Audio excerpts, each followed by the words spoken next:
Nursery నుండి తెచ్చిన గులాబీ మొక్కను ఎలాంటి సాయిల్లో నాటాలి అని నన్ను కమెంట్స్లో చాలా మంది అడుగుతున్నారండి.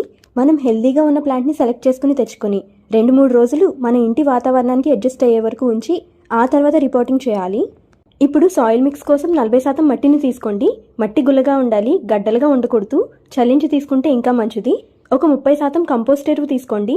వెర్మి కంపోస్ట్ కానీ, కౌడంగ్ కంపోస్ట్ కానీ, లీఫ్ కంపోస్ట్ కానీ, కిచెన్ వేస్ట్ కంపోస్ట్ ఏదో ఒకటి తీసుకోవచ్చు. నేను వెర్మి కంపోస్ట్ తీసుకున్నాను. ఒక 10% ఇసుకను తీసుకోండి. శాండ్, మట్టి గట్టిపడకుండా డ్రైనేజ్ సిస్టమ్ కరెక్ట్గా ఉంటుంది. తర్వాత 10% కోకోపీట్, కొబ్బరి పీచు. ఇది వేయడం వల్ల మట్టి సాఫ్ట్గా ఉంటుంది, వేర్లకు ఆక్సిజన్ బాగా అందుతుంది. ఇంకొక 10% వరిపొట్టు, రైస్ హస్క్ కలపండి.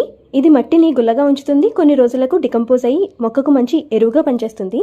తర్వాత ఒక 2 చెంచాలు ఫంగస్, నెమ్టోడ్స్ ప్రాబ్లం రాకుండా ఉండడానికి వేపపిండి, నీమ్ పౌడర్, అలాగే 1 చెంచా సాఫ్ ఫంగిసైడ్ లేదా ట్రైకోడర్మా ఏదో ఒకటి వేసుకోండి.